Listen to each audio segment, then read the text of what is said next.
Welcome out to the first annual Mayor's Forum for the Commission election coming up in November. We're so excited about this. We have former mayors with us who are going to be doing the questioning. They designed the questions and the candidates have not been given the questions beforehand. So this is one of those times that it's extraordinary to be here and to be together to tap into the talent that we've had on our mayors and our city commission before, and then help with our decision making today. I wish everybody luck. As I say the welcome, I want to introduce Kevin Kelly, who is, of course, the guy that runs this beautiful venue. He's got a couple of housekeeping things he needs to do before I do the rest of the welcome. Kevin. Thank you and welcome back to Peaslee Tech. Just a couple things. In the event of a weather emergency, alarms will go off. You go around behind the screen and those are storm shelters right there. There are also restrooms. So, but if you need to evacuate the room, there are exits through the back and then through the side. And as you get in that corridor out there, you'll have exits in two different directions. And that's all I have. Thank you, Kevin. Thank you so much. Isn't it great to be here at Peaslee Tech? What a wonderful place. We would like to give our heartfelt thanks to Cindy Ulick and Emprise Bank for sponsoring the broadcast of this event. And again, welcome to the first annual Mayor's Forum. Please silence your cell phones now. Please do so that we don't get any interruptions as people are talking and answering those questions. Tough enough? Okay. If you need to communicate, please do so outside or in another room or quietly or respectfully in between questions, okay? We want to respect our candidates and our former mayors as they participate in this great event this evening. Okay, and then welcoming introductions of mayors that are participating in the forum are Jolene Anderson. You guys can wave at everybody. Aaron Cromwell. Boog Heidberger. Courtney Shipley. And if Rob shows up, we'll let him do his thing too. Our sincere thanks again to Kevin Kelly, and our timekeeper is Warner Lewis. No? Kevin's keeping time. Okay. Well, I'll move on then. That's just fine. Now it's time to meet our candidates in alphabetical order. We are looking, well, actually, I'll just do this.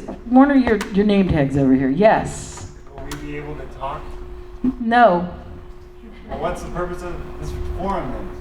Yeah, we just have Sir, former mayors sir, that's what this is designed for. That's the They don't design. represent us, they represent themselves. See ya. Bye. Bye. Thank you for that. Yeah, Okay. Just allow that to be so. Ladies and gentlemen, Bob Shum, Bart Littlejohn, Mike Courtney, and Christine Pullian. Everybody give them a round of applause. We are grateful that all of our candidates are here. It's a tough thing to put yourself out there for election, so we think they're all winners, and we appreciate their time, their energy, and their commitment to this community that we love so well. Just so that you know, we also want to thank the other former mayors who pitched in to help with this, and that is Jennifer Ananda, Ernie Angino, Mike Amix, Marcy Francisco, Shirley Martin Smith, Bob Moody, John Nalbandian, and Mike Rundle. You can give them a round of applause as well. Our next forum will be on September 22nd at 6:30 p.m., just in case you wanted to know, and we will be back here at the beautiful Peaslee Center. It's now my wonderful pleasure to introduce to you our first questioner of the evening is former Mayor Boog Heidberger. Boog, your question will be first. And by the way, this is Elijah, and he's been helping with sound all night. Give him a round of applause because he's not getting paid for any of that. Okay, for the people listening at home, I'm opening the envelope. Hey. Stole my line. You should be here now.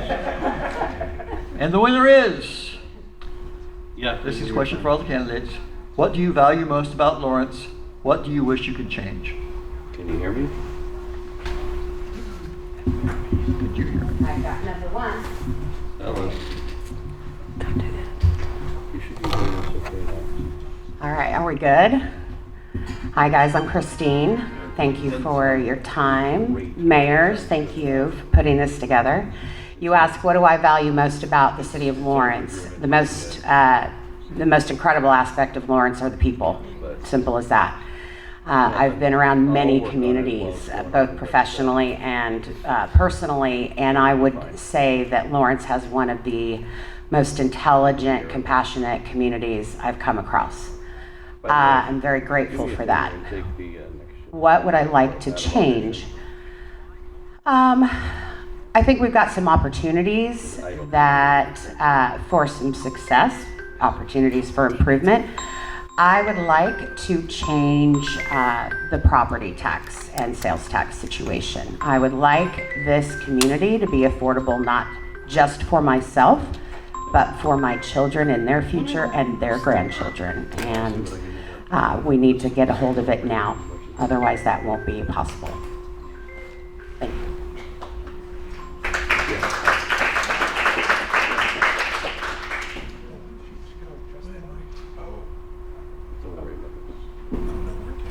Were you going to adjust the mic, or should we just talk? Yeah, I will. Yeah. That's all right, sorry. Elijah, could you help them out, please? Yeah, there we go. We can make this work. So 11 years ago, my wife and I... If you're holding it. Oh, it's not going to work?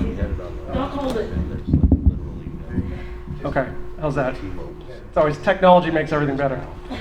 So 11 years ago, my wife and I had a decision. We were living in Washington, D.C. We were looking at where do we want to raise our family? And we had the choice of staying in Washington, D.C., where her family was from, going back to where my parents were from, or coming out here. And we made the decision to raise and start our family out here. Came out here, we were newly married. We have 2 Jayhawker kids. That's a decision that we both treasure. We've lived in this Prairie Park neighborhood now for the last 11 years. In terms of things we want to change, the platform that I've been running on is focused on affordability. There are 3 planks to that platform. One of them is affordable housing, which I'm sure we'll talk about more later. I'm sure that's going to be one of the questions. The idea when we talk about the budget, what that looks like, where that's gone over the past 5 years. And the third thing was the fees for the rec centers, which as a commissioner next year, I'll work to roll back. So happy to talk about all those things as we go through tonight. But yeah, it was a choice that me and my wife made to live here 11 years ago, and we haven't regretted it since. Thank you.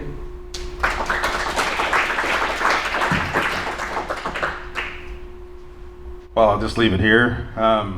Thank you all for being here, and thank you for the former mayors taking the time to go ahead and participate even more in the political process. Being on the other side of the dais, I realized very quickly it's a step up, and I have even more respect for your job that you did when you were there. So, what do I like? What do I value most about this community? I value the community itself.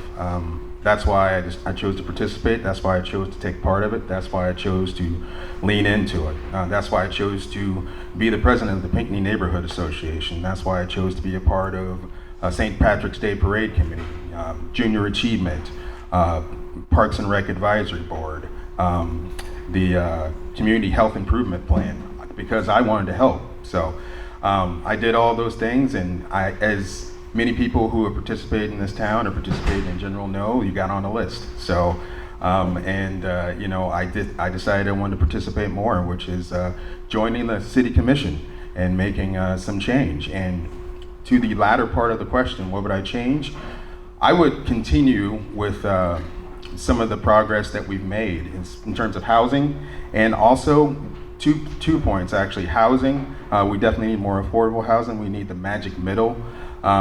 As well, we need to go ahead and concentrate our efforts on that to go ahead and make sure that folks that our nurses, our firemen, and our police officers, and folks of that ilk are able to afford a home. So, and economic development, and in part also to make sure that we reverse the imbalance in terms of residential and commercial in terms of property tax.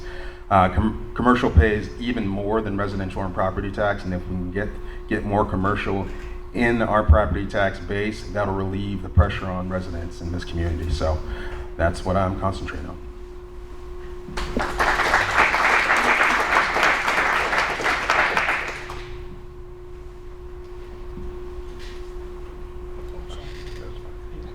Good evening to everybody. Can you hear this? All right, okay.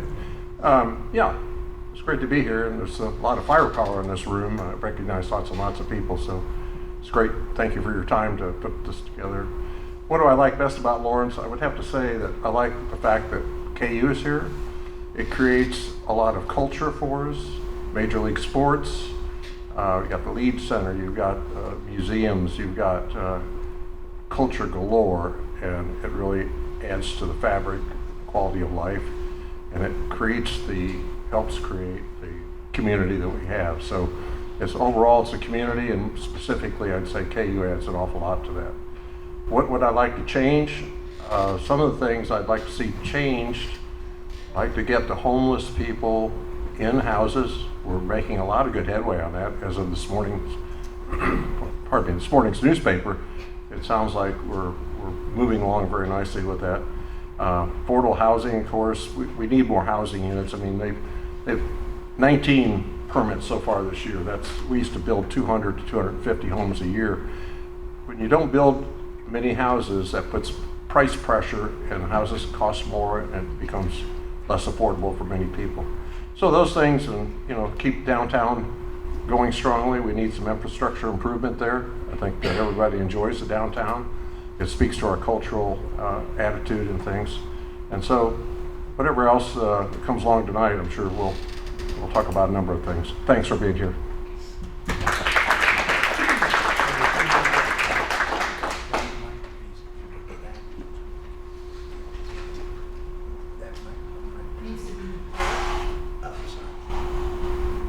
Back to the back edge of the table.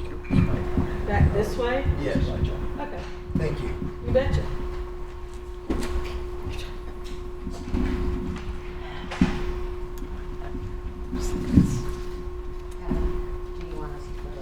Hang on a sec. Okay, our next question will come from Courtney Shipley. We're so glad that she could be with us tonight. It's good to see you, Courtney. Thank you, Kim. What? A question from I'm sorry. Are we starting with Mike now? Yeah, we're just come down the row. My apologies, I didn't have that in my directions, but that's what I was thinking. So you guys are pretty sharp. Maybe you should run for office. That's awesome. Thanks, Courtney. Thank you, Kim. What is the best way to increase the stock of housing that is permanently affordable for low and middle income residents? This was one of the issues that got me into the race. There was a study that happened before the pandemic where they asked people, what can you afford in town? That number was $125,000 to $265,000. The average new home in town right now being sold is $370,000. The one on the market's at $370,000. The one being sold at $330,000. There is a almost $100,000 difference between what people can afford and what's available. One of the ideas that I've put forth is this idea of modular homes. These are homes that are built off-site. They're 30 to 40% cheaper. There's going to be a press release that I announce later this week that talks about a 17-acre parcel in Lawrence. We're going to put 100 homes on that. And to go what was said earlier, 2 years ago we only built 57 homes. Last year, as of right now, we have 19 homes, 19 permits. Wichita State says that Lawrence should have 165,000 people by mid-century. And we're not just going to do that by doing ADUs. We're not going to be just doing that by doing homes behind, houses that are behind other properties. And so this idea of a modular home is something that instead of having on-site built homes, which are affected by tariffs, these ones can be built again at $100,000 less. They're doing this in Tonganoxie. They're doing this in Overland Park. There are examples of this. This is what they're using to rebuild California after the fires. So again, this is something that we should look at as a community. I will work to make sure that the land development code is amended to make sure that these houses are available so that they can be affordable for a majority of people in town.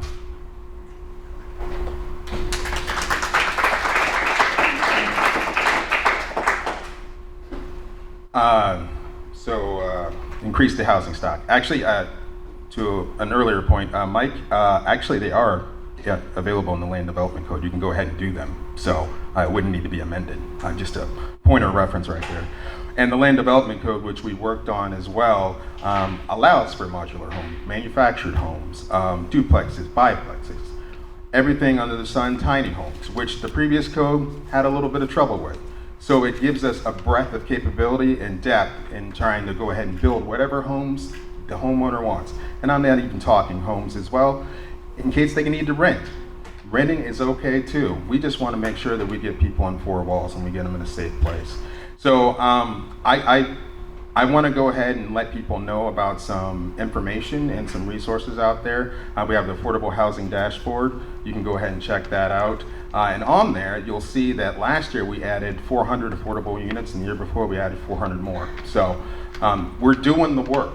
And what we need to do more, I know that, and that's one of the reasons why we passed the code, and that's one of the reasons why affordable housing is a priority. Along with that, in November, coming up in a commission meeting, we'll be talking about the affordable housing incentive policy. And what that is that's a way to go ahead and get our partners in town to participate and lean into us and help out with our affordable housing shortage, because it's not going to happen all by ourselves. We're going to need community partners, we're going to need business partners, we're going to need everybody on this side to go ahead and address this problem. So. Okay.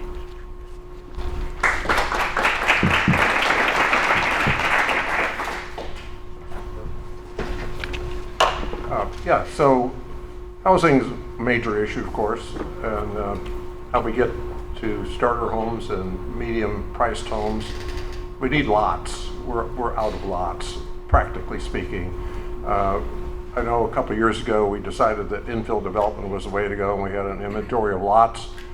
And the buildable lots are pretty much built out. There's still some lots around, but a lot of them aren't buildable, or people don't want to sell them for, they've got their gardens there, their orchards or whatever, and they really don't want to commit to a house on those lots. So we're running out of lots, and that drives the price of housing, all price points higher. And we need to take a serious look at some annexation, and in that annexation we need to demonstrate that lots, a certain portion of that would be at a certain price point where it would answer that question.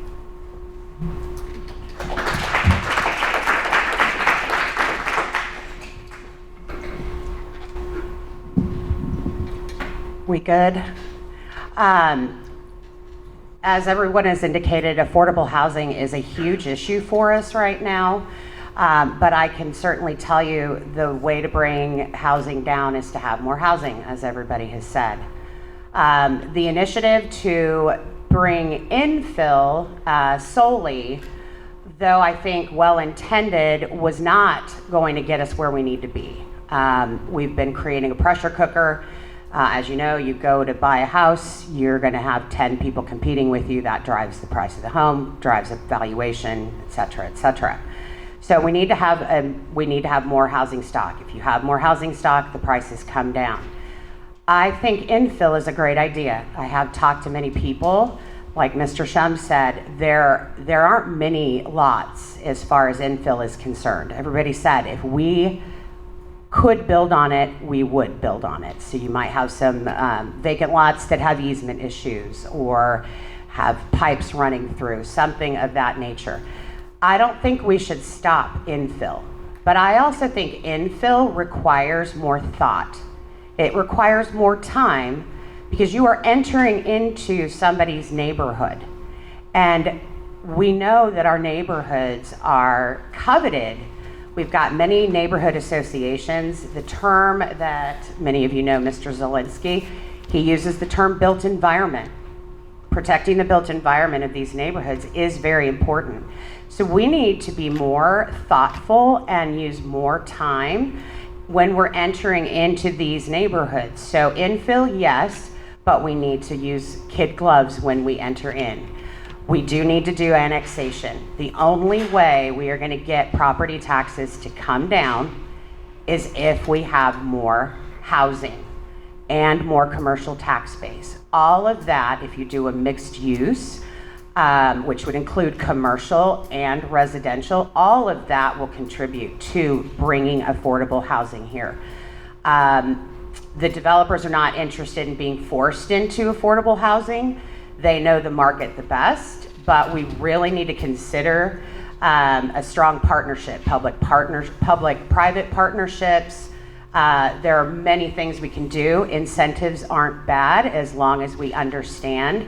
If we say give a tax abatement to a developer, how are we going to pay for the necessary services? Because property tax won't be coming from that development for a while. There are a lot of things that we can do. Simple question, increase the housing stock. Thank you.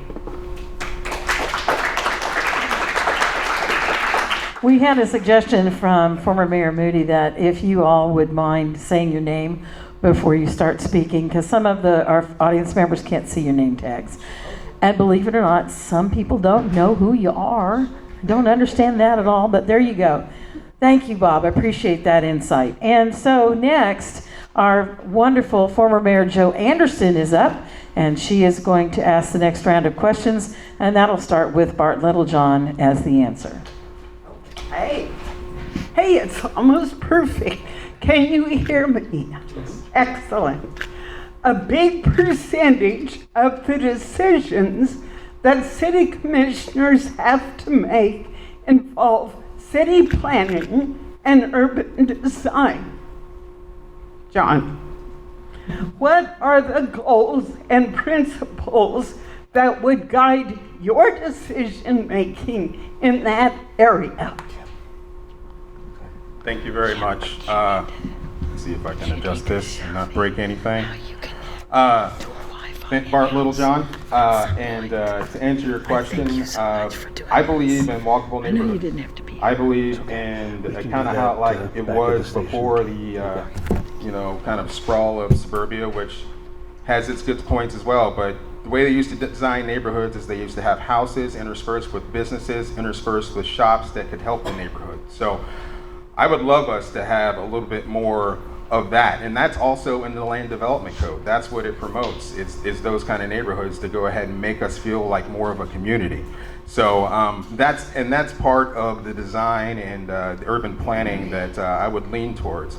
And I don't want to shy away from the fact that in terms of planning and urban design, and in terms of the city of Lawrence, we've been a little bit resistant to development, and we've been a little bit resistant to housing, and a little bit resistant to other things. So kind of turning that corner, changing the mentality, changing the culture, and being a little bit more of yes and as opposed to hands up, and trying to figure out those ways to go ahead and bring in that capability to have more housing, bring in that capability to have more walkable neighborhoods, bring in that capability to have more diverse commercial development that fosters entrepreneurs, that fosters small businesses, that fosters people that come from Peasley in terms of the trades, or fosters people that want to go into childcare. So anything under the sun. So I think if you have a chance to look at the land development code, please do. That helps us go ahead and do. That's a great tool to go ahead and help us do these kind of things. So.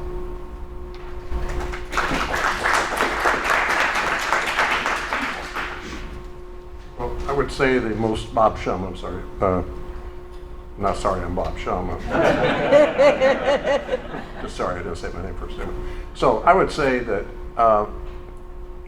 just common sense should be the denominator on how we move and develop our neighborhoods. I love neighborhoods that are strong, they're walkable, they feel good. I live in one, I've lived there 53 years in our house. Doesn't have any sidewalks. I hate that. At that time, they thought sidewalks weren't necessary anymore, and everybody was going to drive a car. But other neighborhoods have sidewalks, and they're fine. They work well, and that's kind of a contrasting thing. So, anything that makes it more livable and feel better, and where people can get out and interchange with each other, I think that's what we want for our neighborhoods.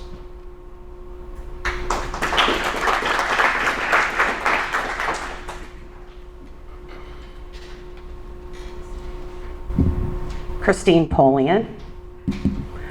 Growth is, when we talk about planning and we talk about growth, it's one of the most important decisions and discussions that city elected officials and communities need to have.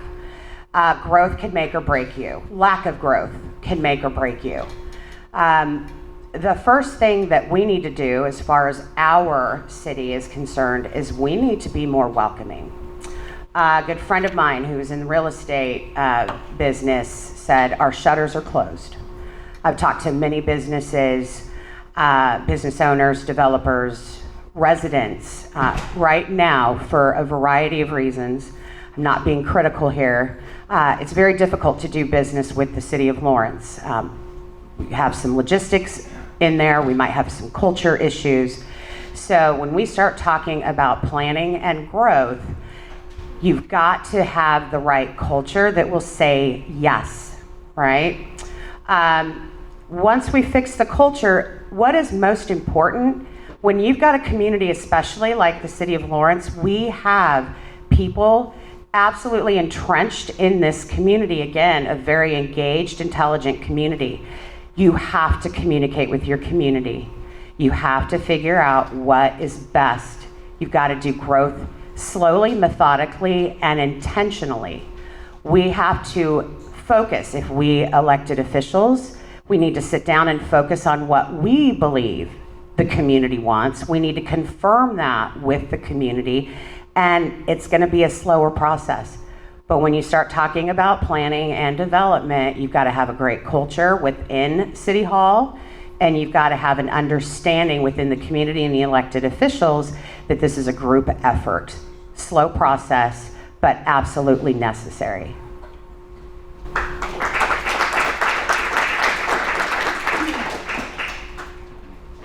Mike Courtney, and to go, can you guys hear me okay? You can just push it up if you want. Okay.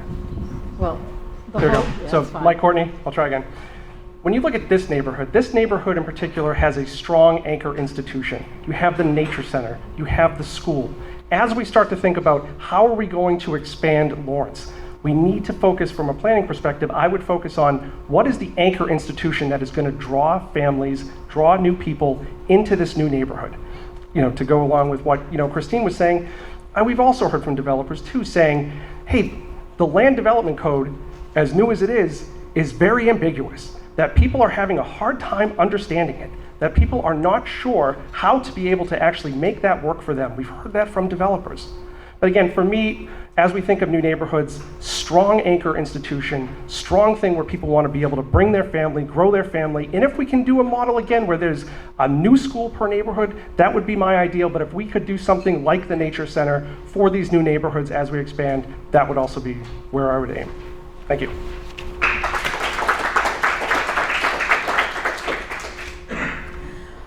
Our next questioner, who, by the way, we have one microphone, you can tell who it's for. Aaron Cromwell is our mayor, who has yes, indeed, and we are ready for a question from him. Thanks, Aaron, for letting us play with you a little bit. The stretch microphone here. All right, that's a little much even for me. The Homeless Solutions Department was created in 2024 and has a budget for 2026 of $2.5 million. Do you believe these expenditures have been effective? There are two parts. This is all. You want him to answer the first part and then go to the second? That's fine. Or you want to ask both parts?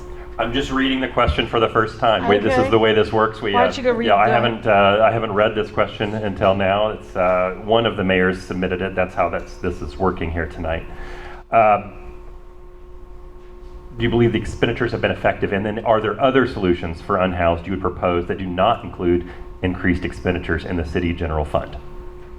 Nicely done. Bob Shum. I believe that we have spent the money wisely. I mean, I think that was evidenced when you read the morning paper this morning.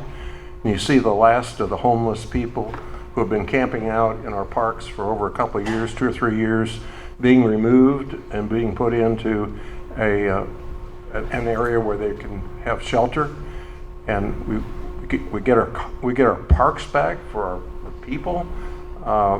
That was expensive. We knew it was going to be expensive. Do we need to watch our expenses? Heck yes, we do. It's way, way, way too much money to spend. But I think at this point, I would say that it has been effective, and I've been reluctant to give compliments on this issue, but I am now because I'm seeing some strong results, and I think it's good for the community. Second part of the question was? Sorry. Go ahead and read it again. Are there other solutions that you would propose that do not include increased expenditures? The only other solutions that I would suggest is that we continue, we are doing this now, but we continue to try to repatriate the people from out of this county with their home counties if they have issues with substance abuse and mental issues. We can't take care of everybody in the state, and that's what we've been doing because people land on our doorstep. So we need families that have loved ones here. They're in need of counseling and drug addiction services. We need them to take care of it. Everybody has to take care of their own. I'm all for taking care of our Douglas County people, but we can't afford to take care of everybody across the state of Kansas and other places in the Midwest.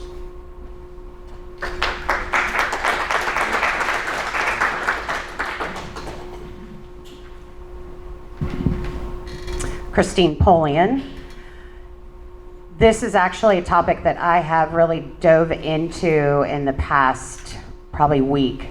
I have not been exposed on the ground to a lot of what's going on in the homeless prior to about a week ago. And I do not believe in having the authority to make decisions, even collectively with a governing body, without understanding the issue. Going to the question, do I believe that we've been successful? I am going to say mildly, but do I think we can be better based on what I've seen in the last week? Absolutely. For a variety of reasons, I think we can do better. I've had a few people who are entrenched, pouring thousands of dollars of their own money into helping these folks. And these are the folks that are telling me that what we're doing right now isn't quite working, and at times is more inhumane than them living on the streets. So as far as success, I think we've had some successes, and I certainly don't want to detract from that or discount that, but I definitely believe that we can do better. As far as the expenses, I actually have thought about this. Finance, by the way, in case you don't know, I have 2+ decades of municipal finance expertise. Finance is my jam. Currently, what we're doing as far as funding our homeless initiative, we have a sales tax that we passed. Though it was minimally passed, it's still passed. So by law, we need to spend that money on those initiatives. I would like to see so there's 3 funding sources for our homeless. That would be the sales tax, that would be the general fund, and then a fund called the Special Drug and Alcohol Fund. And we receive that from the state, and that's based on alcohol sales. And the state statute says divvy it up this way. I would like to see, first, we know that a lot of homeless issues have to do with mental health and addiction, sometimes both. I think given a lot of things that have gone on recently, I think people are still kind of gathering themselves. I would like to see that Special Drug and Alcohol Fund go to DECA. DECA is a state organization with their headquarters in Lawrence. They're statewide, they're experts, and until we can get gathered, I would like to see that money go there. I think I'm out of time. Sorry, I could have gone on for days.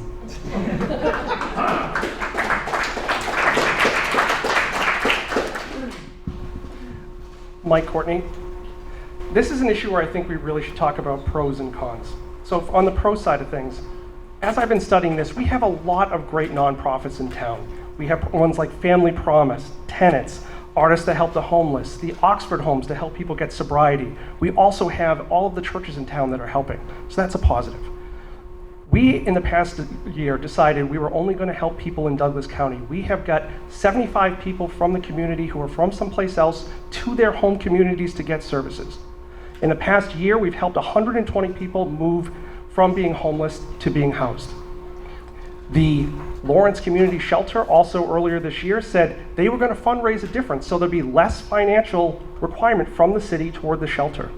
And then as of a couple weeks ago, there was the point in time study that said, at this point in time in Lawrence, there's only 290 people who are homeless. So those are all positive things.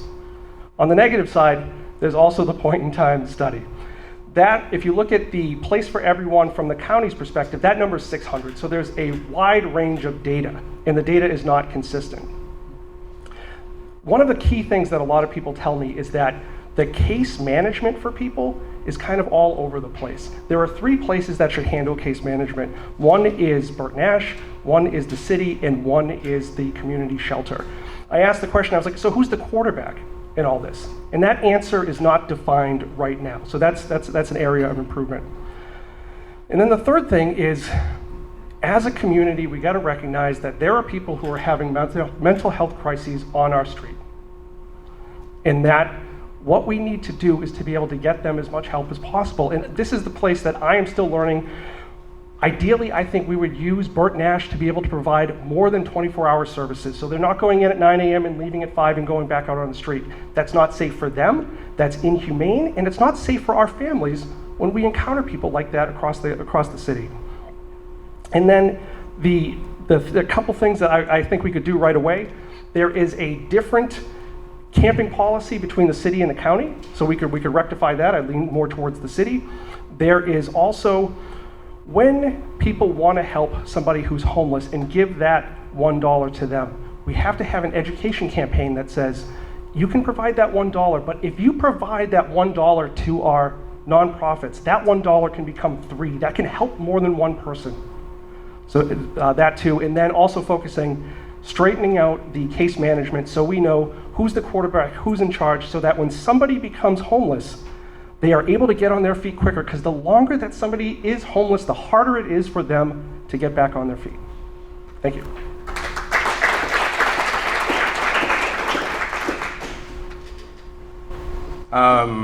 Yeah, so first off, in terms of the previous question, I'm gonna take a little privilege there. I want to go ahead and commend staff on development, because I've been pushing them, and we've been pushing them to go ahead and change that culture. So they've been working towards it.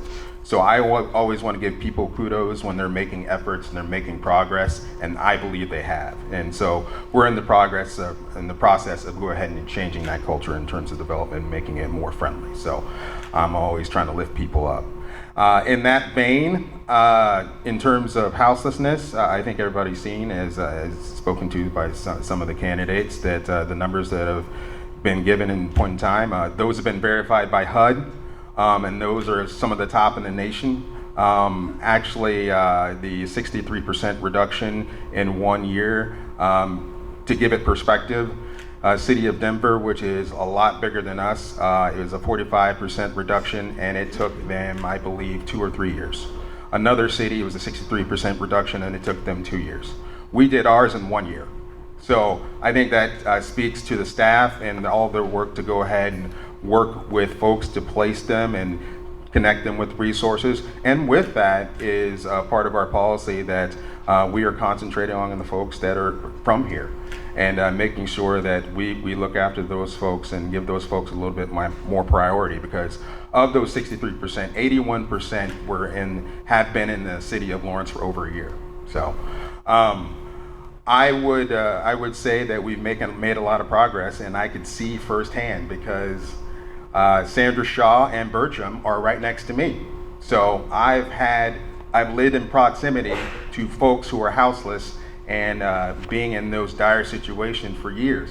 And I've seen it, I've walked around and I've talked to them. I've done camp cleanups as well and participated and volunteered. So I've had an opportunity to get on the ground. So to see those folks connected with services and resources it's a credit to not only our city staff, but it's also a credit to our nonprofits. It's a credit to Justice Matters. It's a credit to everybody in the community that's been pulling in this direction. It's a credit to the county who, with us, formed a place for everyone. Our housing reduction plan, our houseless reduction plan, and housing plan in conjunction, because what it does is it continues a continuum of housing. So, You'll need to be online. oh, okay, all right, fair enough. I'll be on mine here in a sec. But so starting with emergent housing and ending with market rate housing, and what we want to do is create that that conveyor belt where anybody can fit in anywhere in between and find the housing that they want. So.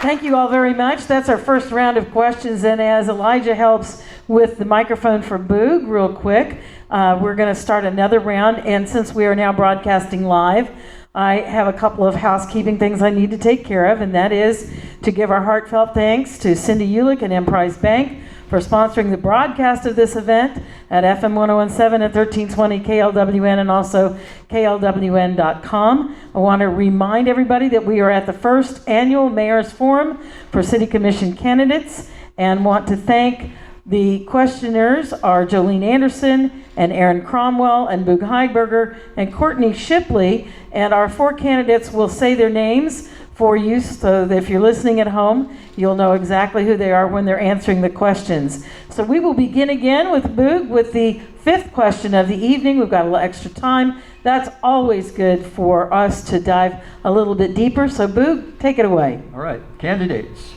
What do you think are the beneficial aspects of the new development code, and what do you think needs further discussion or changes?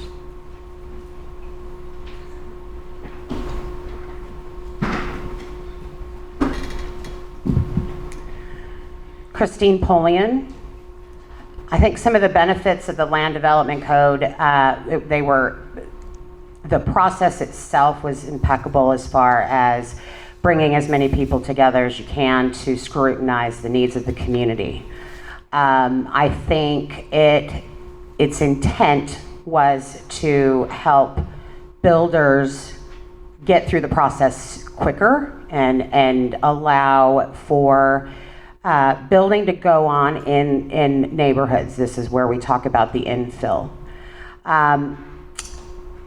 So I think there are some great things about the land development code. I think, though, from what I have heard, there's a frustration on behalf of the neighborhood associations to the extent that this code allows existing homes to be demoed and a new building be put in place. And remember, when we talk about built environment, that's protecting the character of individual neighborhoods. So it allows for single family home neighborhoods where somebody can now come in and put multifamily. And I think Pinckney has had that issue, East Lawrence has had that issue.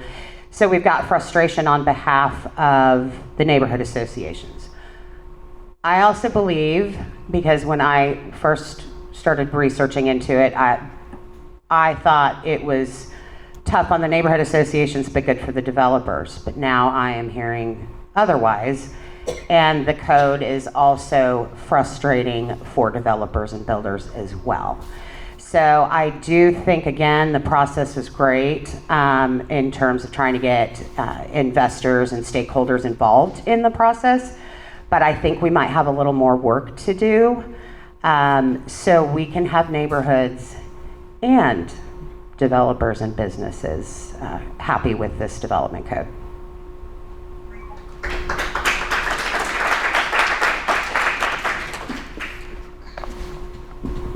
Mike Courtney. I would second that on the process. I've heard nothing but good things about the process, and it took a long time to get to that point. I think people's hearts were in the right place. They wanted to use infill. They wanted to be able to use the land that we had, the infrastructure that was in place. The problem is that in the past 5 years, we've doubled the budget.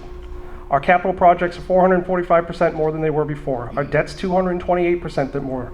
And so, since we're in a less than ideal financial situation and our property taxes keep going up, that means if with infill only, those houses that are the new ones that are built in the existing properties have to pay more and more of what it needs to fund this city. And so when you look at the land development code, that idea of annexation, expanding beyond that, that is what we're going to need, because we have written a check that our butts are having a hard time cashing.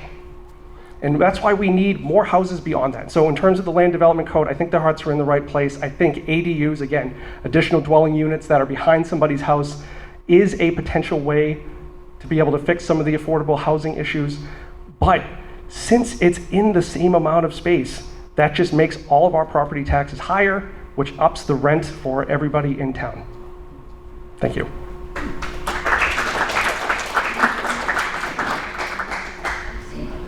So I had the opportunity to be on the commission with Vice Mayor Bart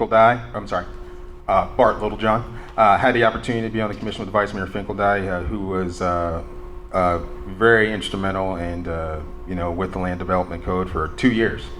And it was a process and a lot of meetings, and I thought it was very thoughtful, and it was very intrinsic, and I thought they came away with some good solutions and to put into practice now. Ideally, what the land development code is there to do is to help us go ahead and build more houses, help us go ahead and attract more businesses, help more businesses flourish. And it's not only just for infill, it's also if we choose to annex, because I think that's also a part of the equation. You can't just do one.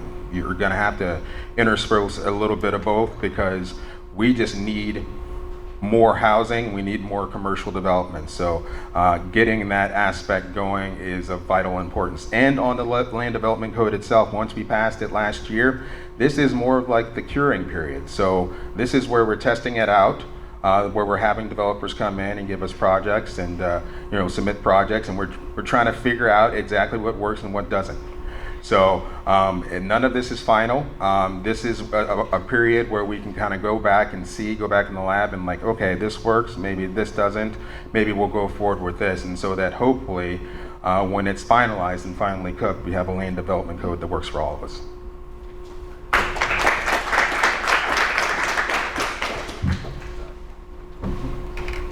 Bob Shum, heard generally good remarks about how it was put together and that everyone was heard and everybody didn't get what they all wanted, but anyway, there was a lot of compromise, and in the end it seemed to be like a pretty amenable kind of product. What's good about it? You're going to probably get more housing out of it. We've all talked about that tonight. You're going to get a little more density out of it if that fits in the neighborhood. So those two things are going to produce more living units. What's wrong with it, or what needs to be changed? I have heard from a lot of different neighbors in different neighborhoods, and they're scared about tear downs, they're scared about duplexes going in place of a single family dwelling. Talked to people in East Lawrence, University Place, and Pinckney, and they're worried about it, and they should be. And so in this smooth out period, I hope we take the time to really wrap our arms around it and try to make it as good as possible. The older neighborhoods are the ones who have probably the most to gain or lose, both probably. And for the new neighborhoods where there's nothing there, then you're starting out fresh. But I hope that as we develop this second phase of the code, let's say, that we pay attention to the older neighborhoods and the ramifications that are going to occur there. We need good, livable neighborhoods.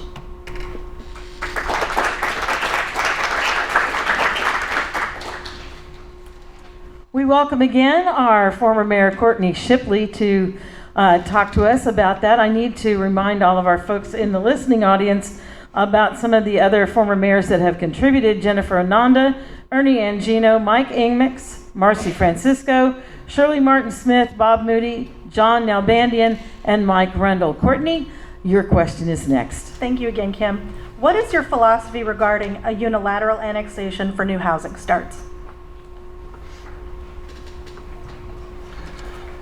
When you look at what we've done in the near past, we've focused a lot on expansion to the west. I think we also need to focus on expansion to the east. I've talked to people who own farmland. It's not in the floodplain. They're interested in having that discussion. When you ask people in town where are they going to get their jobs, a lot of people are talking about Johnson County. So we want to be able to move toward the Panasonic plant, move toward what they're doing in DeSoto from an economic development perspective. And I know that there are people who are also talking about, moving to the west. And so I am pro annexation. I think we need to start thinking about how are we going to increase the amount of houses that we have, because that in itself will help us bring down the property costs that are very high, that are affecting all of our lives. Thank you.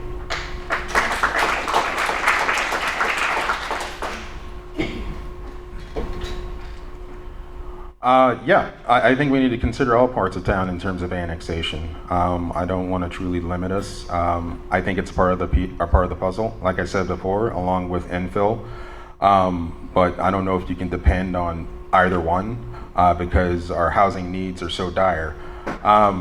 Also, with annexation, and I'll talk about the Land Development Code as well, is the Land Development Code also provides us that opportunity within annexation to go ahead and design the neighborhoods as if we would like them to be, or as we ideally would want them to be. So this gives us another opportunity to go ahead and, make improvements on, how other neighborhoods might have been designed and make it a little bit more efficient and a little bit more neighborhood friendly or a little bit more community friendly if we need to. So I really don't want to discount any other of the options in our toolbox, because I think, as the other candidates have said earlier tonight, we need more housing, and we need to figure out solutions to go ahead and get more housing, and those are options available to us.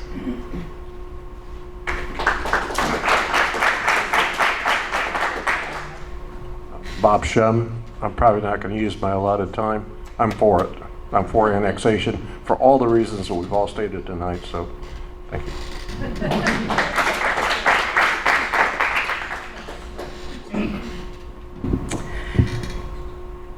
I'm for annexation. I've already said that. The question was unilateral annexation, and that is quite different than just annexation.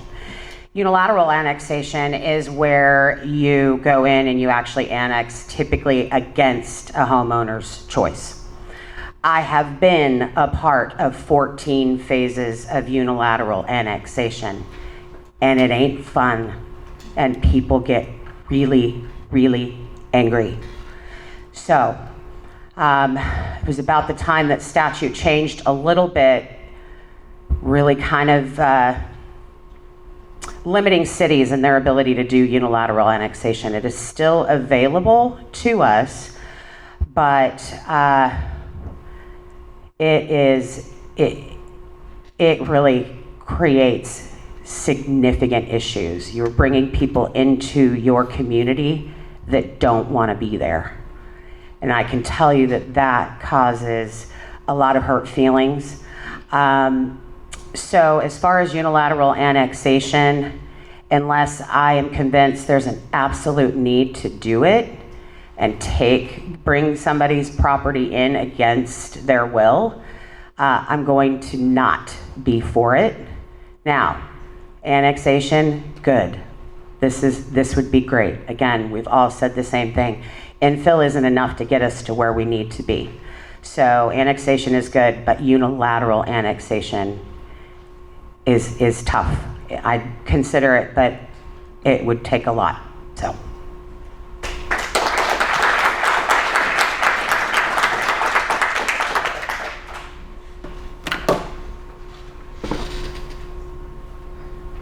We will welcome Joe Anderson back to the questioning microphone and get ready for our next round of questions. And then once we get through this group of questions, we'll take a break so everybody can go to the ladies' room and the men's room, and then we will come back and do a wind-up with everybody and final comments from everybody after we get through all of our questionnaires. Okay? Thank you. Okay.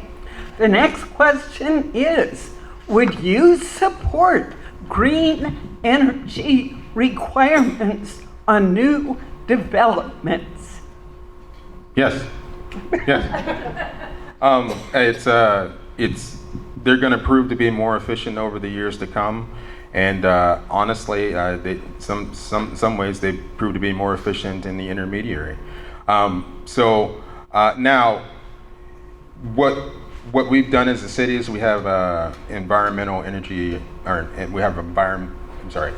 policy in terms of our building infrastructure, where it's we either depending on the state, we can incorporate some green energy practices, or we can build green, or if we can kind of stage it up to a certain point.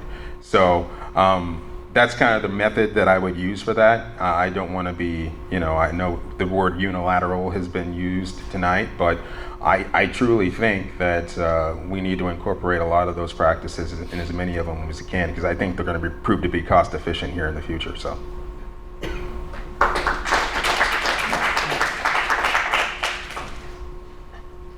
Bob Shum. I support green activities in general. As far as development into new areas, I'm not sure if the question meant should the city include green development, or the builders would have to comply with green development. I wouldn't be in favor of requiring builders to build to that level if they don't want to. I think that should be their choice. I do believe it would be wise to do that, but I wouldn't want to command that they have to do that. I think the city should use every opportunity it can to produce green activity wherever they can.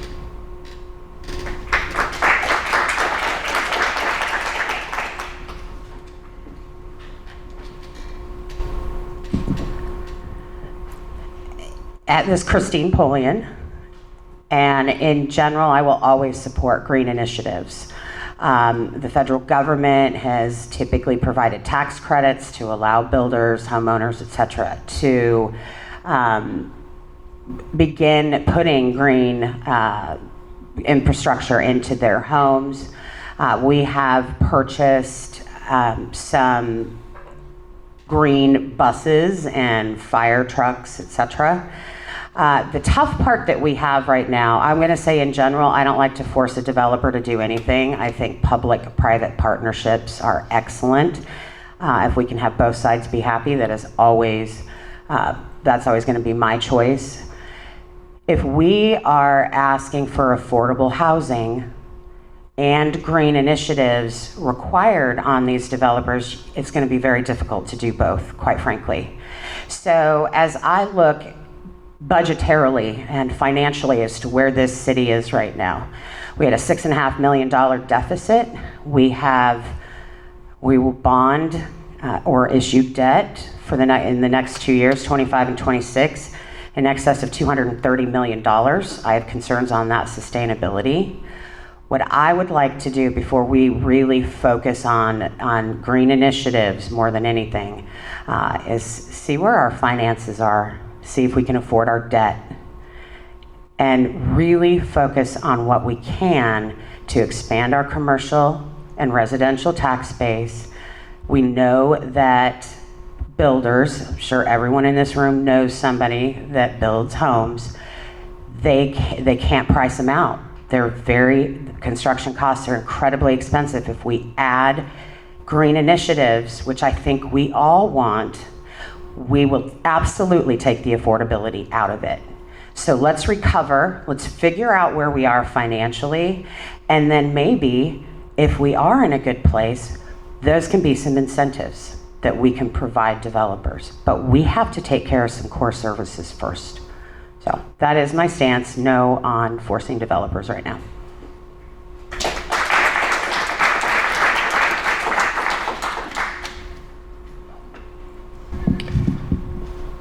I would also say no on forcing developers. If it's the difference between getting a family into a new house, and I have solar panels on my house. It costs a good amount of money. We were able to refinance before the pandemic. Can't definitely do that now. But if it's the difference between that $20,000 for panels to be able to make sure that a family can afford a house compared to having just green energy, I would say no to that. I'd rather have the person be able to move into a house, to have that option to live in that home, and then work later to be able to have green credits. Also, I mean, one of the things we're doing actually in this neighborhood, not a lot of people know, is that Prairie Park Elementary School, covered in solar panels. So that right there is the equivalent of 5 to 6 homes that have solar panels on them. So there are other things that we can do. We don't need to necessarily force a house to have solar panels. We have a lot of municipal vertical real estate roofs in town. We could do that for our schools, and that can help us achieve those goals too without forcing developers to make that decision. Thank you.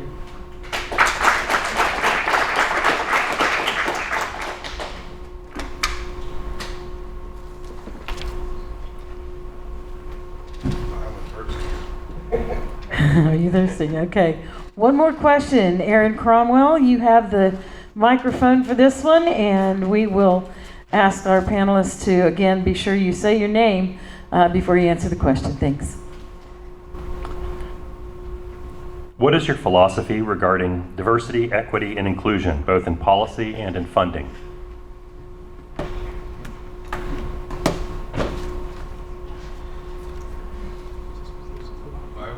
think it's Bob.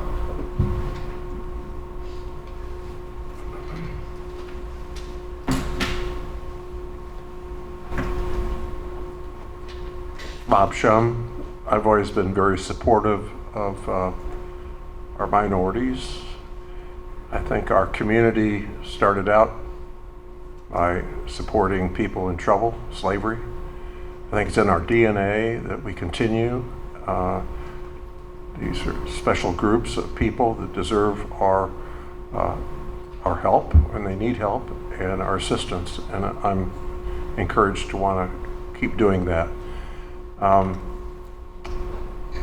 So, I mean, you know, I can't say it any other way. I'm not going to change from where we are today. I had a woman come up to me at one of the other forums and asked me, she said, are you going to basically give in to Trump on, you know, eliminating our protections for diversity individuals? And I could see she was sitting there and there was fear in her face. And I said, no, I'm not going to do that. I said, I'm going to go ahead and protect everybody that's here.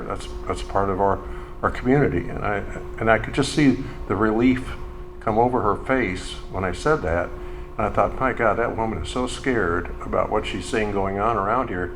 And when I said that, I mean, I could see the relief that I was telling her that I wasn't going to allow that. So anyway, thank you.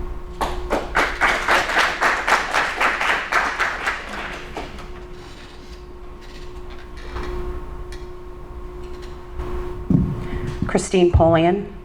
I think it's probably obvious. I'm the only woman here, but just in case. Christine Polian.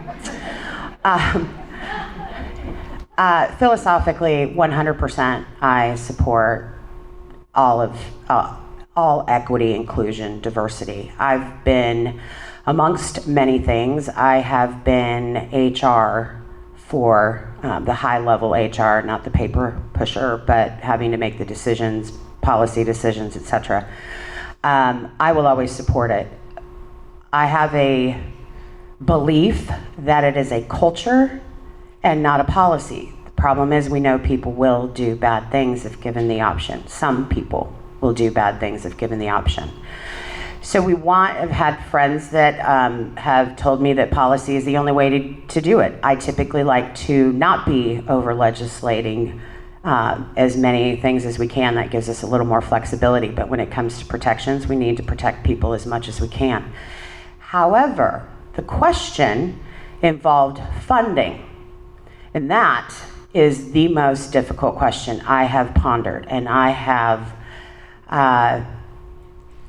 lost sleep over it, because here is the reality. I think we've already talked about the city having a budget deficit. I think we've already talked about mass debt issuance for grossly neglected infrastructure over many years. We're in a financial situation that we need to look at. I am so concerned about property taxes continuing to increase, utility rates continuing to increase for our fixed income folks. I know a lot of people who are getting priced out of their homes right now. I'm really worried about those that are on Social Security, maybe disability. it's going to be very difficult for them to maintain their homes if if our funding gets cut because of DEI being removed from policies. Where I'm at, based on my HR experience, I do not know specifically. I reached out to the League of Kansas Municipalities. I've had a long relationship with that organization. They are not taking a stance on it. I don't know where the protections will fail in terms of removing DEI from policy. So I'm not going to be able to answer the question until I have all of the facts.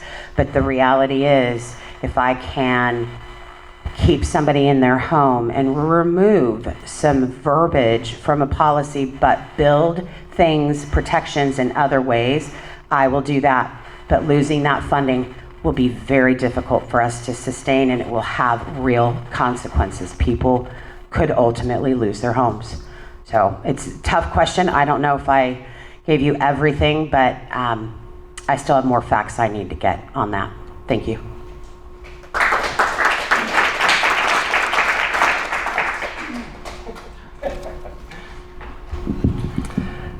Diversity is a strength.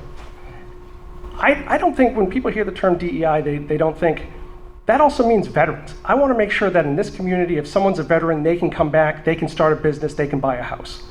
The things I've been talking about making sure that people have affordable homes, that's equity. I want people to have equity in our community, to be able to put down roots. And in terms of inclusiveness, that's the one thing that Lawrence hits out of the park. Out of all of the measures of Lawrence, inclusivity is 100%. That is one of our strengths. So in terms of that, I believe diversity is a strength. I believe that can help minority and veteran-owned business owners start business in town, and that people deserve to have an equitable shake in living in this town. Thank you.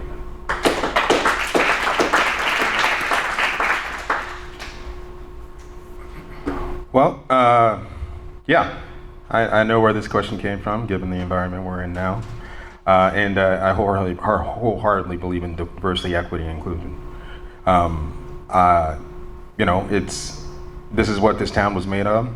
This is what we all believe, or not all of us, but this is, I believe, the mantra that is the heartbeat of this town, is that no matter who you are or where you come from, you can go ahead and start a business, you can go ahead and have a home, you can go ahead and be a part of this community. So I definitely want to keep that going.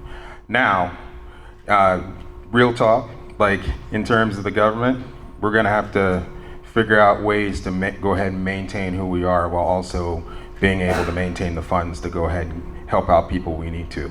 So there's definitely going to have to be some finagling that is done in that regard, but I don't ever want us to lose the core of who we are, and that's helping out our neighbors, that's being the Lawrence that looks out for people even if they happen to be houseless. It looks out for people if they happen to be down on the luck, looks out for people that want to start a business, looks out for people that want to participate and sponsor a softball team, want to sponsor a soccer team. You know, I want to make sure that we're available for all those folks. So, yeah, it's, I'm not going to lie to you, the federal and sometimes a lot of the time the state government doesn't make it easy, so.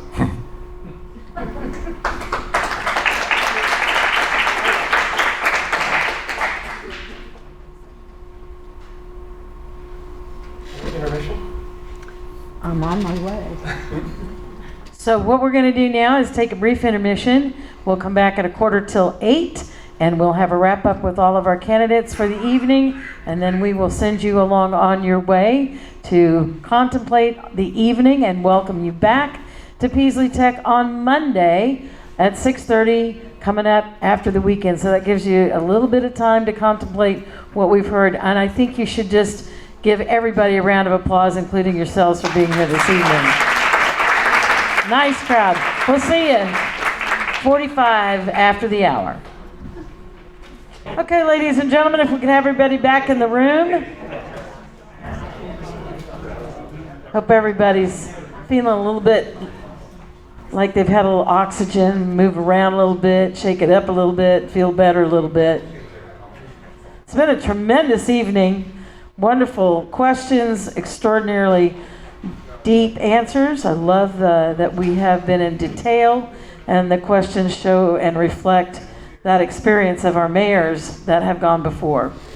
So I think what we'll do is we will start at this end of the podium, and we will allow, let's see, who started the last round?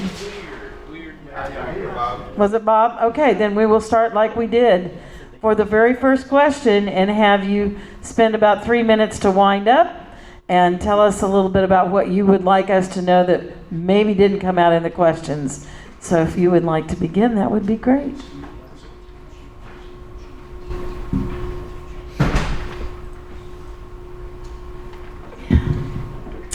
Christine Polian.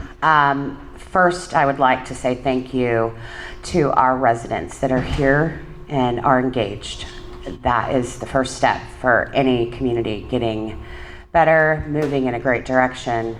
Mayors, a root canal might be more fun than some of the questions you guys asked, but they were hard-hitting and very clear that you guys have done some governing.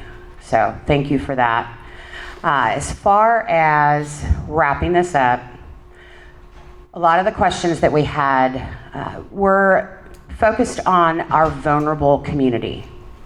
And one thing that I always admire about this community and will always work to maintain is we've always been on the right side of history. We've been activists. We have done great things in our history. I wish we could capitalize more on that. I really think that could actually be a tourism initiative. Our history is so great, so rich, and we've been on the right side of history. So we will always continue to be on the right side of history. If we have a situation like DEI and funding, we're going to have to think very, very hard and weigh a lot of things. But I want to make sure that everyone knows that I value our compassion in this community. As far as how you may vote, I think we've had some issues for quite some time, decades to some extent. We don't land where we are overnight. The commission last night had a very difficult task, and they passed some things that people are very unhappy about, utility rates, additional mill levy, etc. We really have to focus on that, and we have to start looking hard at our finances, or we will not be able to afford to live here. So use your best judgment, think with your heart, think with your mind, and good luck, and we'll hopefully see you Monday.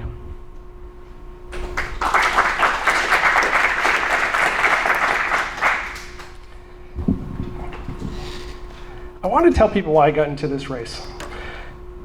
At the beginning of the year, I was sitting on my friend's porch, and we're sitting there, we're looking once again, and property taxes had gone up, our utilities had gone up. His utilities, and this is no kidding, went up so much that his LifeLock, his fraudulent thing, actually went off because they thought it was a scam. So we're sitting there, we're talking about it, and it was in that moment I was like, if there's nobody in the city who will listen, somebody has to step up. And so that is when I decided to get into this race. I wanted to look my kids in the eye and say, their dad saw a problem, he tried to provide answers. And I had a theory. I've lived in Lawrence more than any other place in my adult life. There is a bipartisan coalition of people in this town who want to make this town affordable for their friends, their family, and their kids. And after the primary, I believe that completely and wholeheartedly. Someone like me who has no name recognition can actually win in a primary. That's amazing. And so I had to ask myself, what am I here to offer the town? I'm somebody who's worked with 200 customers internationally and domestically. I've worked on projects that are 6, 7, and 8 figures. I've worked for companies like IBM, NVIDIA. I work for a company, Cisco, right now. On top of that, I built the public safety network of Washington, D.C., Southern Maryland, and Northern Virginia. So I worked with all of those cities, all of those counties. So I knew I had a good amount of private experience, good amount of public, but not as much as some other people. So throughout this entire campaign, what have I done? I have ran an ideas-based campaign. I didn't just want to say we need affordable housing. I wanted to offer solutions. That is what I was saying with the modular home idea. That when we look at the budget, how it has doubled in the past 5 years, how capital projects have gone up by 445%, how debt has gone up 228%, that we can do better. And the ideas that I've advocated for in this campaign are, rather than have a smaller 5-year capital improvement plan, have a longer 10-year one. We don't have to do every single road in town in a 3-year period. We don't have to have the Taj Mahal of East Lawrence as the MSO plan that was initially supposed to be 29 million, but is now 130 million. And because we have that, now that gives us less flexibility to be able to build a new fire station on the west side of town. And then on top of that, the rec centers, for me, my wife and I, when the Nature Center was on the chopping block 3 years ago, we rallied together, my wife, our neighbors, we went to the city, we said, we can run a friends group. We can do this. We will fund the Nature Center. And we were blown off for an entire year. And so that idea that was brought back into this race about having a friends group to support the rec center comes out of the experience that we had in this neighborhood. So I just wanted to let everyone know about that, and thank you for your time. Looking forward to Monday.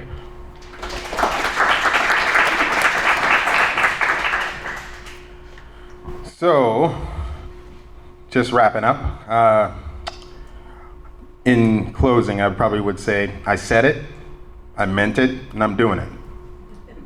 When I started to run in 2021, what I say I wanted to work on, housing and houselessness, economic development, and infrastructure. Houselessness, I think everybody's seen in the paper all the strides we've made, and coming out of the pandemic, everything was sideways, I'm not gonna lie to you. So the fact that we were able to get it right side up and actually make some progress, actually work with the Lawrence Shelter and work with them on a plan to go ahead and, pull away eventually in terms of funding them wholeheartedly and get them on a plan to be fiduciarily sound. Great news. Not only that, we were able to close down some outdoor camps and match those folks with resources, which is amazing, considering that the conditions that they were living in. We've closed 4 to date. And with that, we're gonna make sure that those folks don't necessarily want to feel the need to go ahead and camp outside again, because we don't wanna go back to that place. We wanna keep going forward. So in terms of housing, coming together within my 4 years, together we worked with the county to come up with a place for everyone. A housing and houselessness plan that works for our community, that puts us in a place that we can find and build and have a space for people to have 4 walls for them to call their own, for them to have a place of belonging, for them to be a part of Lawrence again. So in terms of economic development, I've went ahead and I like to call it invested in commercial developments that have come into town, because like I said, commercial way more outpays residential, and that's the long-term solution to go ahead and making sure that our mill levy stays stable, is making sure that we get more commercial development here in town. And not only that, working with opportunities and organizations like CORE, working with Peaslee Tech, working with KUIP, working with the Chamber, working with KU Small Business Development to go ahead and provide those opportunities for anyone that wants to start a small business or become an entrepreneur, or go into the trades or work in child care, because those are the people that support our community. Those are the people that go ahead and sponsor Little League teams. Those are the people that you see in church or in the mall, or like in shopping centers, or see them in the grocery store every single day. So, and then infrastructure, going ahead and addressing that deferred maintenance, because once we do that, we won't have to pay as much for if there's a catastrophic failure or if there's anything of the sort. So I said it, I meant it, I'm doing it.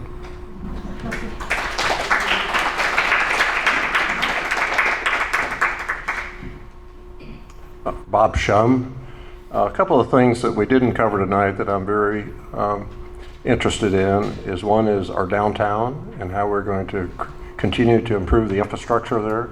There are some genuine needs. I think that culturally that's a big part of our city and who we are. It's also a tourist attraction, and we need to do some things to improve that. Gateway project is pretty much done in terms of the city involvement. That's going to be a tremendous opportunity for both KU and the city.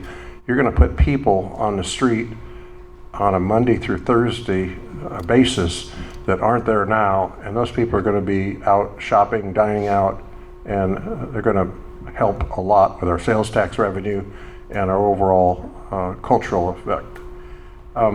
Lawrence Loop, I think that we need to continue to get that done. It's almost done. It can happen very quickly, and I'm going to continue to work and push on that. I'd like to see that get done in the next 4 years. There's only three segments left.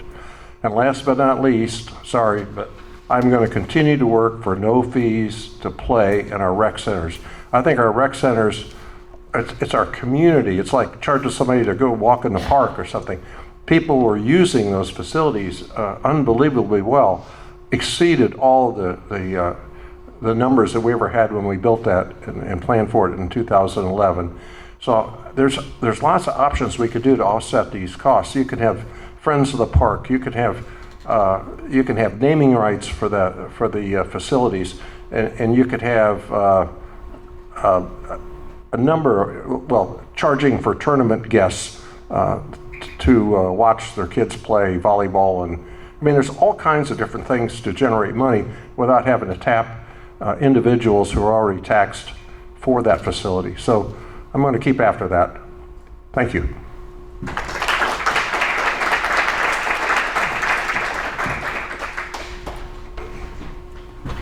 That concludes our evening. We want to thank our hosts here at Peaslee Tech. Kevin Kelly, thank you so very much for your wonderful time here and for being such a wonderful place to host. We love Peaslee Tech. Thanks again to Jolene Anderson, former mayors Aaron Cromwell, Boog Heidberger, Courtney Shipley, and the rest of the crew that helped out, especially, I have to say, Mike Amix and Bob Moody, who actually kind of drew me out to do this. I'm very excited that we're doing this. I hope we do it every year. And Mike Amix, Marcy Francisco, Shirley Martin Smith, who came to be on the air with me and talk about this earlier, John Nalbandian, Mike Rendell, and Jennifer Ananda and Ernie Angino. Thank you all for contributing and for being a part of this today. Thanks to my engineer back at FM 1017 1320 KLWN and Joel for coming out. Joel Becker, by the way, that's who that was. It snuck in to help with our technical difficulties this evening. It has been a wonderful opportunity for us to come together. Thank you all for being here. I'm going to walk out in the crowd and get a couple of snippets to see what your reactions are to this.